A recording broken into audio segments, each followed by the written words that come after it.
तीन दोस्त हैं, राम, श्याम और बलराम।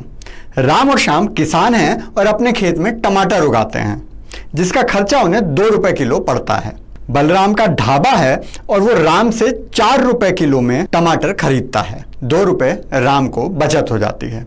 लेकिन श्याम बलराम को सीधा नहीं बेच सकता। नियम के अनुसार वो सब्जी वाले अब्दुल को ही बेच सकता है। अब्दुल उससे 3 रुपए किलो के भाव टमाटर खरीदता है और बलराम को 6 रुपए में बेचता है। इससे बलराम को टमाटर 2 रुपए महंगा पड़ता है, लेकिन श्याम को 1 ही रुपया बचता है। श्याम का भी नुकसान और बलराम का भी। और बिना कुछ किए अब्दुल 3 रुपए कमा लेता है। किसानों से जुड़े केंद्र सरकार के बिल बस इतना कर रहे हैं कि अब्दुल को बीच में से हटा रहे हैं। और यही कारण है कि अब्दुल की सारी नाजायज औलादें इस बिल का विरोध कर रही हैं। हे मनुष्य, बाबा के दरबार में आओ तो घंटी बजा के आना। हेलो और नमस्कार मित्रों। राम, श्याम और बलराम का उदाहरण अगर समझ नहीं आया तो वापस जाकर एक बार फिर से सुन लीजिए, क्योंकि आसान भाषा में कृषि सुधार बिल यही है। हमारी जनता को समझ आ जाए इसलिए कहानी बनाकर सुनाना पड़ रहा है। वो हमारी जनता बहुत भोली है ना, कुछ भी अफवाह उड़ा दो यकीन करने लग जाती है और निकल पड़ती है सड़कों पर झंडा लेकर। और उनको डराने का काम इस कदर किया जा रहा है कि जैसे सरकार उनकी भैंस खोलकर ले जा रही हो। कृषि सुधार बिल ऐसी बहुत सी चीजें करने जा रहा है जिससे न केवल किसानों का फायदा होगा, बल्कि कृषि निवेश, कृषि आधारित उद्योग और ग्रामीण अर्थव्यवस्था को ताकत मिलेगी। आइए समझते हैं ये बिल आखिर करने क्या जा रहा है। सबसे बड़ा काम जो ये बिल करने जा रहा है वो है किसान और ग्राहक के बीच में से मंडी के बिचौलियों को हटाने का। बाजार की भाषा में जिसे आड़ती कहते हैं। अभी किसान मजबूर था कि उसे अनाज या कोई भी पैदावार बेचनी है तो वो केवल मंडी में ही जाकर बेचेगा। राम बलराम को नहीं बेच सकता, अब्दुल को ही बेचना पड़ेगा। नए बिल के बाद वो कहीं भी किसी को भी अपनी पैदावार बेच सकता है। सीधा बाजार में जाकर ग्राहक को, ग्राहक के घर जाकर दुकानदार को, होटल रेस्टोरेंट को, या फिर ऑनलाइन, जैसे फोन का रिचार्ज ऑनलाइन हो जाता है, ट्रेन की टिकट ऑनलाइन मिल जाती है, और मन करे तो व्हाट्सएप पर भी बात करके सीधा सामान बेच सकता है। अब इसमें विपक्षी पार्टियों द्वारा जो सबसे बड़ा डर दिखाया जा रहा है वो है न्यूनतम समर्थन मूल्य यानी एमएसपी का। हिंदी में बोलें तो मिनिमम सपोर्ट प्राइस। किसान भाइयों को तो पता है, शहरी लोगों के लिए बता दूं कि मिनिमम सपोर्ट प्राइस सरकार द्वारा निर्धारित पैसा होता है जिससे कम भाव पर कोई अनाज किसान से नहीं खरीदा जा सकता। अब डर यह दिखाया जा रहा है कि सरकार बीच में नहीं रहेगी तो प्राइवेट व्यापारी एमएसपी से कम दाम में भी किसान को बेचने के लिए मजबूर कर सकते हैं। चलिए इसे एक उदाहरण से समझते हैं। सब्जी तो खाते ही होंगे आप, अगर नेताओं की तरह अमीर नहीं हैं तो खरीद कर भी खुद ही लाते होंगे। टमाटर क्या भाव चल रहा है आजकल?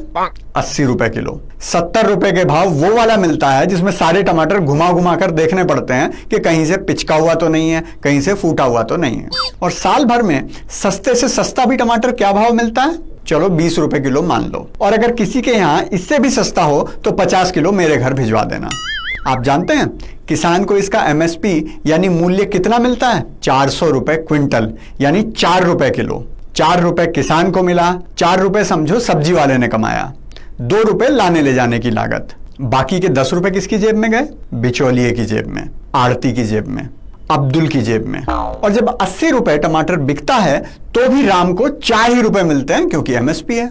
80 में से 60 रुपए अब्दुल कमा जाता है।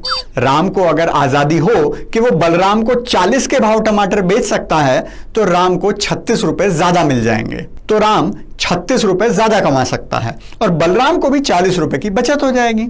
लेकिन अब्दुल को यह पसंद नहीं, इसलिए वो विरोध कर रहा है और झूठ बोल बोल कर रहा है। सबसे मजे की बात तो यह है कि यह झूठ भी फैलाया जा रहा है कि एमएसपी को खत्म कर दिया जाएगा, जो कि बिल्कुल गलत है। एमएसपी रहेगी और सरकार ही उसे निर्धारित भी करेगी और सरकार फसल भी खरीदेगी। उस पर चमचे कह रहे हैं कि व्यापारी सरकार से अपनी मनमर्जी का एमएसपी रखवा सकते हैं। अबे चंपुओं, वो तो अब भी करवा रहे हैं। अब कोई बिचौलियों को रोक रहा है क्या? जाकर देखो कितनी बड़ी बड़ी कोठियां बना रखी हैं उन्होंने किसानों के खून पसीने के पैसे से। इतना पैसा तो व्यापारियों के पास भी नहीं मिलता। साथ ही और भी बहुत सी काम की चीजें इस विधेयक में आने वाली हैं। आवश्यक वस्तु अधिनियम, हिंदी में बोलें तो असेंशियल कमोडिटी, में भी बदलाव किया गया है। अनाज, दालें, खाने का तेल, आलू, प्याज, ये सब अब आवश्यक वस्तुओं की श्रेणी में नहीं रहेंगी, तो कोई चाहे तो इन्हें स्टोर भी कर सकता है। दूसरा बिल जो है मूल्य आश्वासन और कृषि सेवा समझौता, उसमें यह है कि कोई किसान किसी खरीदार से पहले ही समझौता कर लेगा, कॉन्ट्रैक्ट कर लेगा, जैसे कि वो अगले साल इतनी सरसों उगाएगा, उसका भाव इतना होगा, इतना प्याज बेचेगा, उसका भाव ये होगा, चाहे बाजार में प्याज 5 रुपए किलो बिके या 70 रुपए किलो। इससे वो डर खत्म हो जाएगा कि कल अगर प्याज का भाव 5 रुपए किलो हो गया तो मेरी लागत कैसे निकलेगी। मैं इस बात पर नहीं जा रहा कि कौन सी पार्टी क्या कह रही है, क्योंकि यह विषय राजनीति से बहुत ऊपर है। ना ही मैं मोदी का समर्थन कर रहा हूं, ना बचाव। इसमें राजनीति नहीं होनी चाहिए और किसानों तक सच पहुंचना चाहिए। लेकिन हां, इस समय में किसानों में जहर कौन कौन घोल रहा है, उन सब के नाम याद रखना बहुत जरूरी है। चाहे वो कांग्रेस पार्टी हो, अकाली दल हो, केजरीवाल हो या भारतीय किसान यूनियन ही क्यों ना हो। यह सोचने की भूल मत करना कि सड़क पर किसान निकला हुआ है, रेल किसान रोक रहा है। वो तो अपने खेत में फावड़ा चला रहा है और इसी फावड़े से वो मोदी जी के साथ मिलकर बिचौलियों को मंडी से बाहर निकाल देगा। बाबा का आज का ब्रह्म ज्ञान है किसान यूनियन वालों के नाम। देश का किसान ना तो भिखारी है और ना बेवकूफ। आज तक किसी सरकार में इतनी हिम्मत नहीं हुई कि बिचौलियों को हटा सके, नहीं तो उसे इतना विश्वास है कि जो फसल वो उगाता है उसे बेच भी सकता है और उसे सरकार से फ्री का पैसा भी नहीं चाहिए। वो अपनी किस्मत हर परिस्थिति में लिखना जानता है। ये देख लो।